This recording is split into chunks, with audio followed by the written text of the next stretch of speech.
Moi kaikille! Now we are going to make a call to Aki Choklat in Detroit, USA.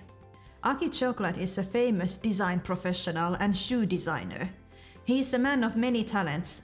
Not only does he run his own label of shoes, handbags and accessories, but he has also worked with many international fashion labels.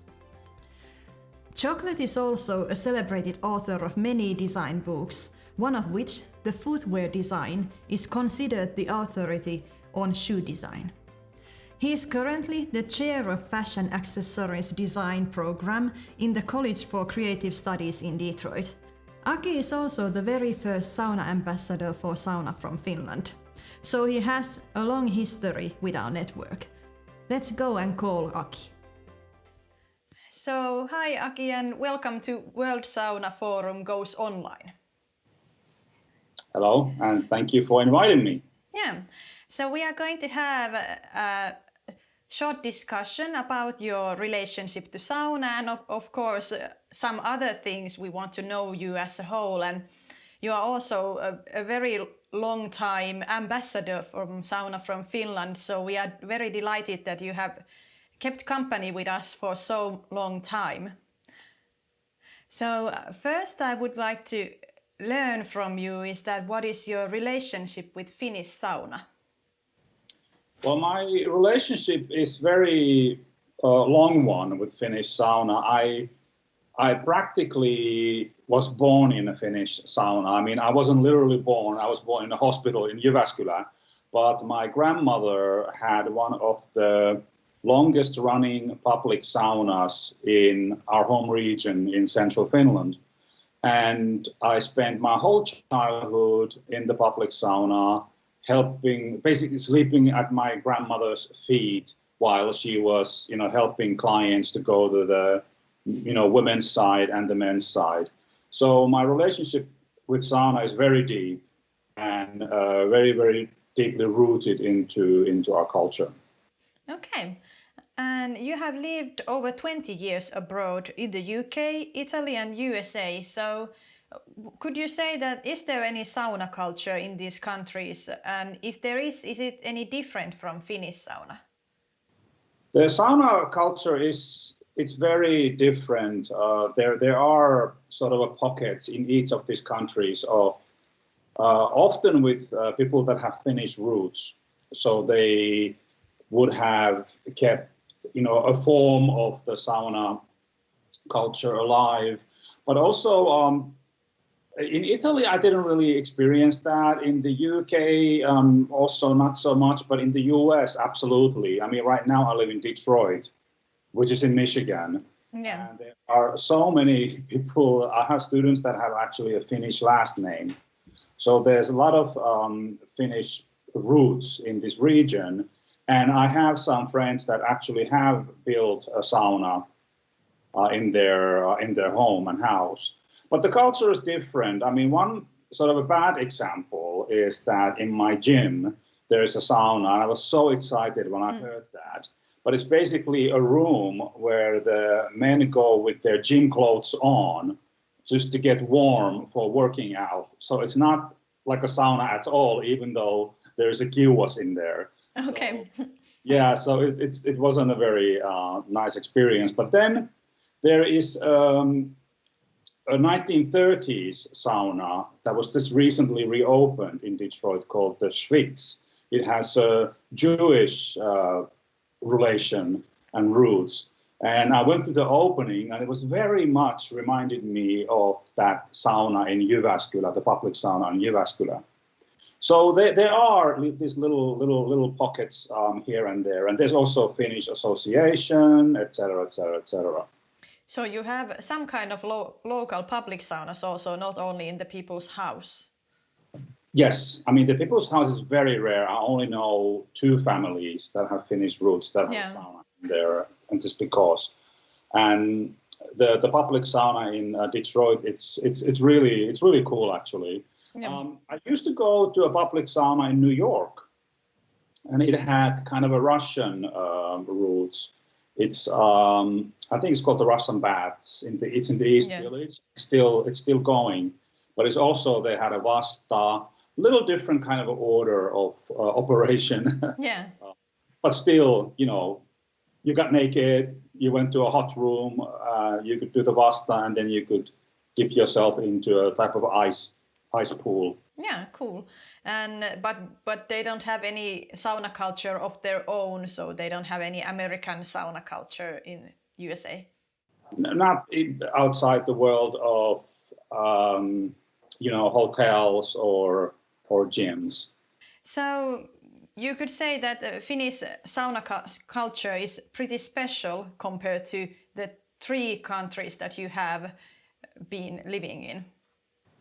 Oh, absolutely. It's very unique, and I think it's a really good opportunity for export. I think I always thought that the concept and the idea of sauna exporting to other countries for the well-being, but also for social reasons. I think it would be a really good thing. Yeah. But what do you think makes the Finnish sauna experience the best in the world?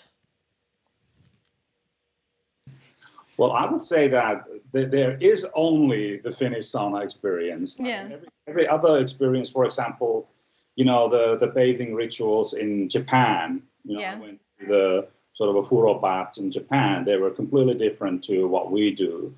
So, what makes it the best? Well, it's like alchemy.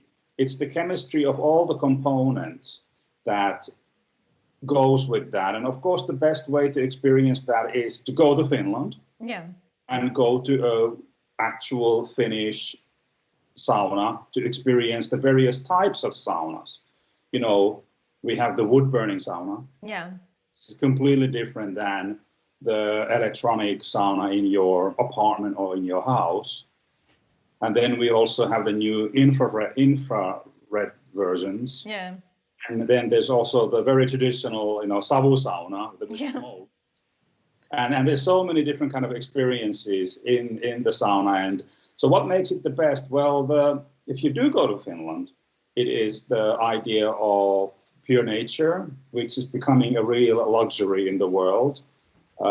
Uninhabited nature, which always blows people's and visitors' minds when they come to Finland. And the fact that you can be sort of lulled into this primitive existence, being nude, being cared by heat, and then going into the nature. So it's just a combination of so many things. That sounds really, really legit to what we think about sauna, and I think that the nature part also makes it very special. So you are the very first sauna ambassador for Sauna from Finland. What does it mean to be a sauna ambassador? Well, first of all, I was so excited when I was asked to do that role. I get a lot of international opportunities, design gigs with brands. But when Sauna from Finland invited me to be the first ambassador, I was like, yeah, of course. Are you kidding me? So it's just being the spokesperson for the concept and constantly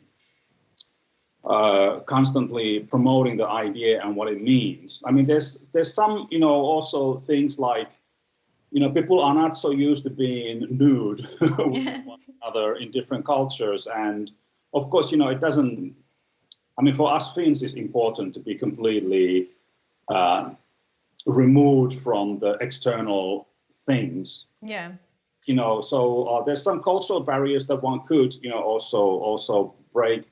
But what does it mean? Well, it just means that, I'm representing something that's very profoundly and deeply part of our Finnish identity. Yeah. So being able to, use that as a kind of opening conversation or the conversation topic, it's been really important.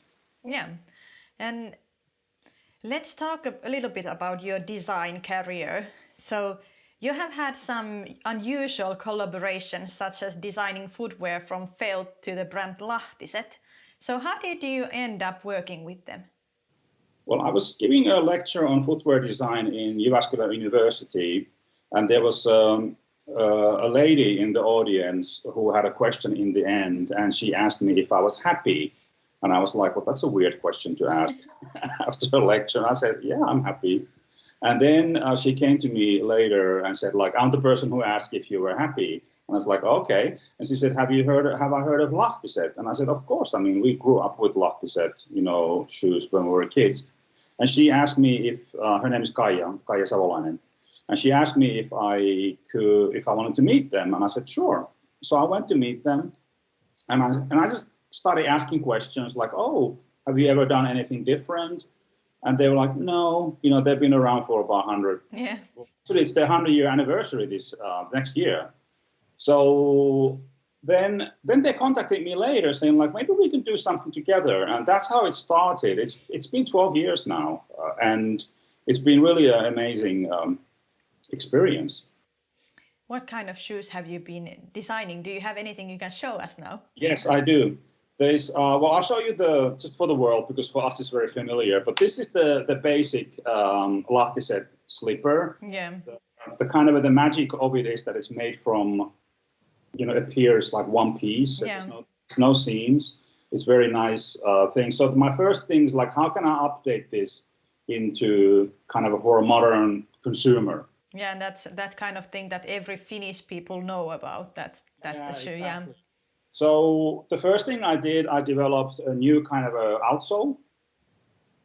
Yeah. And added some, pop color into it. And then it went on to various kind of versions, ultimately becoming a sneaker. And we have boots. I think I've designed close to 200 models for Lahtiset already. And it's been a really great journey with them. And it's a really, really important collaboration. One interesting thing is that they started their company 100 years ago, and they started with this. Yeah. Do you know what this is? It's called sylinki in Finnish. Yeah. And you can wear this as a sort of a inside slipper, but originally it was used as a sock inside rubber boots. Yeah. And Lahtiset has sort of brought it back, and we are trying to, bring it back into, our homes, since we spend so much time at home now. Yeah, and those shoes are also nice to use when going to sauna or coming from sauna. Exactly. Yeah. Absolutely, especially when you go out to the frozen avanto, or frozen hole that's been dug in the lake. When you run, it's really great to have something in your feet. And I have tested Lahtiset product and it works. And they work. So how does being a designer affect your view on sauna culture? You must have some very special view on the designer point of view.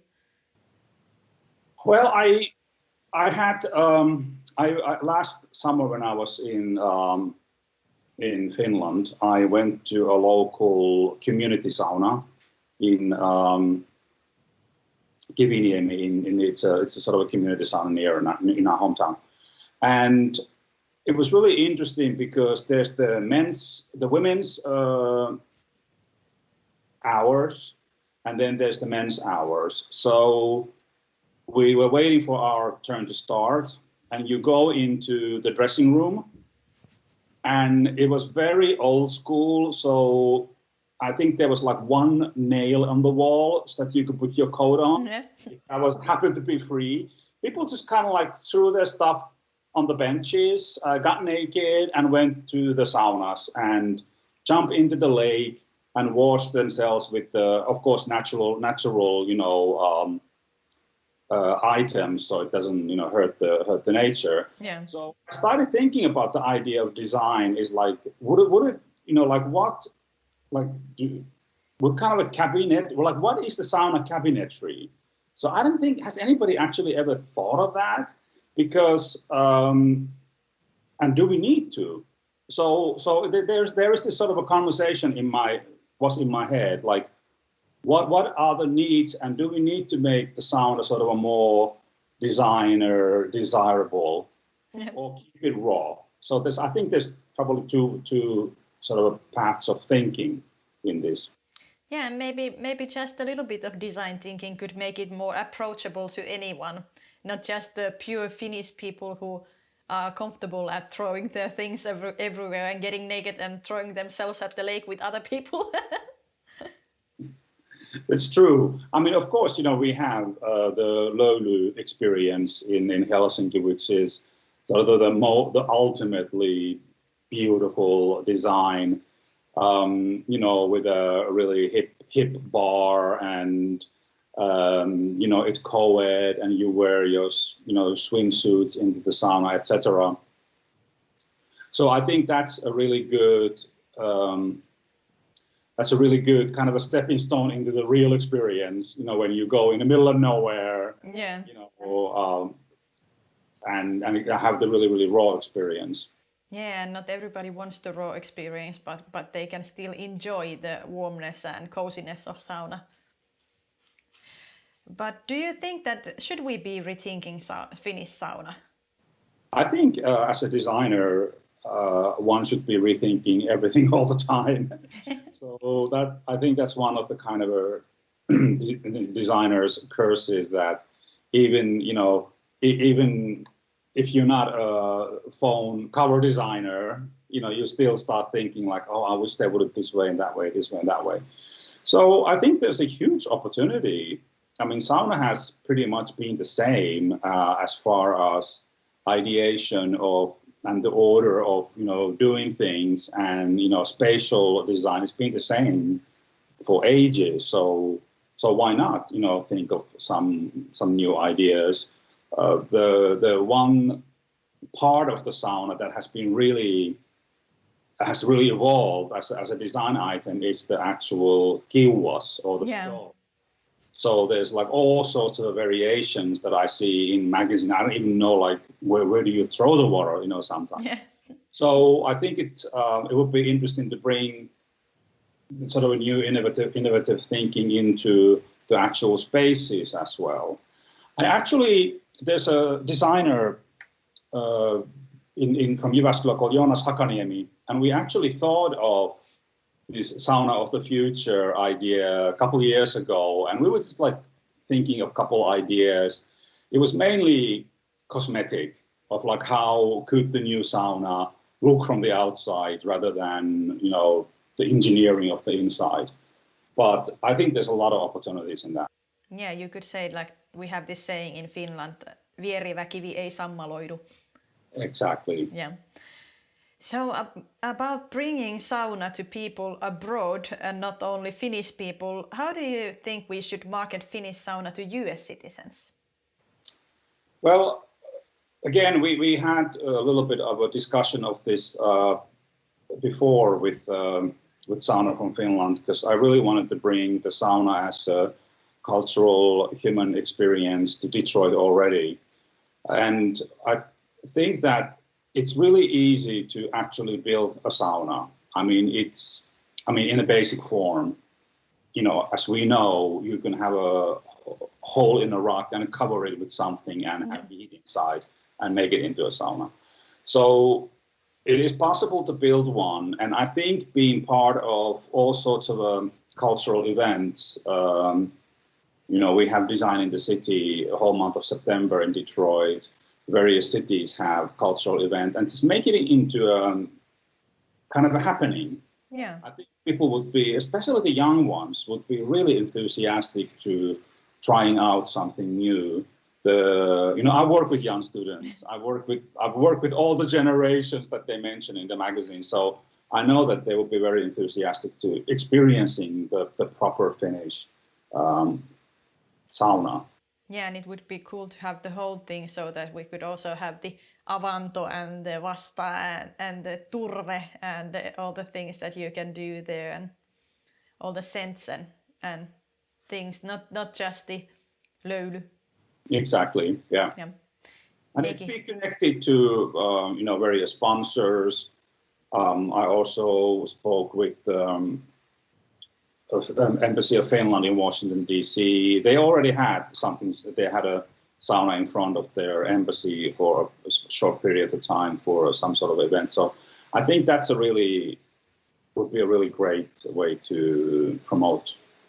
Could you see that US citizens would appreciate the saunas also in the swimming halls and such things that we have them in Finland? Absolutely. I mean, I think even though in my gym they use the sauna for a different reason, but it still is a sauna. It's, you know, the cultural differences of how to behave in a sauna and what to do in a sauna, that's a different thing. But as a sort of a source of health, and I mean, Americans are always, they want to know like what keeps them healthy and gives them longevity. And I think sauna is absolutely something that would do that. Yeah, it would bring it to available for more people if it would be in some kind of public spaces where you do things that could be combined with the sauna. So like in Finland, everybody can find a way to sauna even though you don't have it at your home.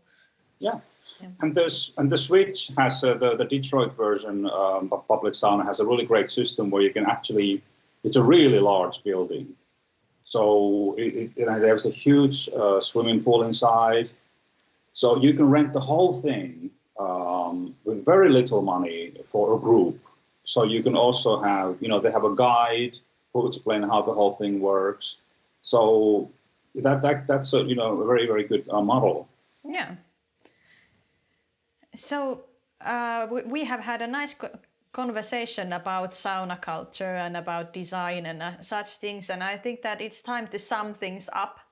So what is the main conclusion of what you have come across in your career as a sauna ambassador? What kind of greetings do you want to send to our participants in the World Sauna Forum? Well, first of all, I would like to extend the invitation to everybody to come to Suomi, which is in my shirt, which is Finland in Finnish, and experience the multitude and the incredible variety of sauna experiences that we can provide. So if you cannot travel and come to Finland eventually, you can also start to explore where are the saunas and spa experiences in your area that you can go, just to understand what it means to be in this sort of a very caring environment.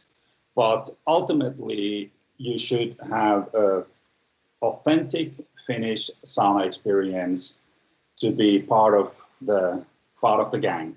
Yeah, and you could say that you don't have to be afraid of if the getting naked part is it's out of limits, so you can also wear a bathing suit or you can wear a towel, but that's not the main point in the thing, the getting naked together, but the whole other experience.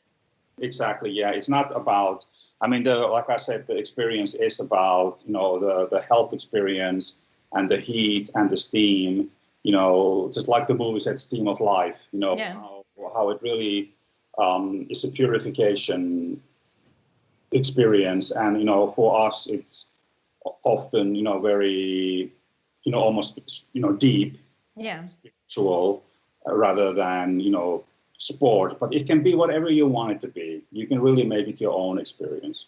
Yeah. And for the end, as a cherry on top, I have a few quick ones about sauna and you, which we ask from all of our speakers in this World Sauna Forum. So just a short answer. How often do you go to sauna?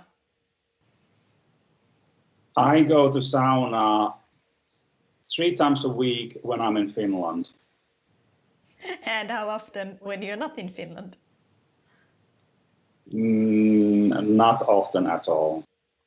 Because you don't have an opportunity to go there so easily. I made my own little sauna experience in my bath. So. So according to that, what is your own habit or must have when it comes to going to sauna or having a sauna experience? Well, for me, there's different systems of doing it, but I always do that sort of a traditional, my grandmother's way, which is I first wash myself. I go into the sauna for a little bit just to heat a little bit. Then I come out. Then I go back, put a little bit more steam that it gets a little bit, hotter. Then I come back out again, maybe have something to drink, and then I go in again. So it's this sort of hour of in and out experience that I do. And I'm very basic, very, traditional things. I bring nothing with me into the sauna. I don't bring anything like any accessories. Yeah. Funny, I'm an accessories designer. I absolutely bring nothing, and so that's the way I do it. Sauna is your accessory-free zone. Exactly. Yeah. What do you enjoy most about going to sauna? It's so hard to explain because I've been trying to actually, people have asked the same question in different forms. And it's so hard to explain something that you haven't experienced yourself. There's this sort of a general, absolutely blissful sense of well-being after you've gone through the whole process. It's almost, it's not almost, it is addictive. It is something that soothes your mind the same way as exercise does for somebody. And it's just this sort of ultimate state of bliss afterwards. And you said that you don't bring anything to the sauna, and you said that you drink outside of sauna. So what kind of beverage do you prefer to drink when you're going to sauna? Well, it depends on the mood. If I'm with the guys in, the country cottage, so obviously we will have Finnish beer. Yeah. Yeah, but if it's a sort of a daily thing, I just have a big jug of, mineral water. Yeah. Or we have often access to spring water, so Lahtiset, just something very pure. And what type of food do you prefer after sauna? Oh, that's that is it's a bit of a weird thing for a lot of the visitors, but we do put sausage into a sort of a tin foil bag that we put into the stove afterwards. Yeah. So that's also maybe for some people hard to kind of connect how does that work, but sort of a Håkon sininen or sort of a Finnish sausage afterward. Yeah, so you put it on the kiuas. Yeah, exactly. Yeah. Very traditional. I have been doing also that since I was a child. Yeah, and then of course, you have the fantastic Finnish mustard. Yeah. That's all you need. Yeah. So very traditional, beer and sausage and mustard when with guys. Yeah. That sounds very delightful. But Aki, thank you very much that we had a chance to interview you, and thank you for being our ambassador for such a long time. And we hope that you will be our ambassador for at least as long time as you have already been. Well, thank you very much. I'm a really proud member of the family, and always be the best ambassador I can be. Thank you for this delightful interview.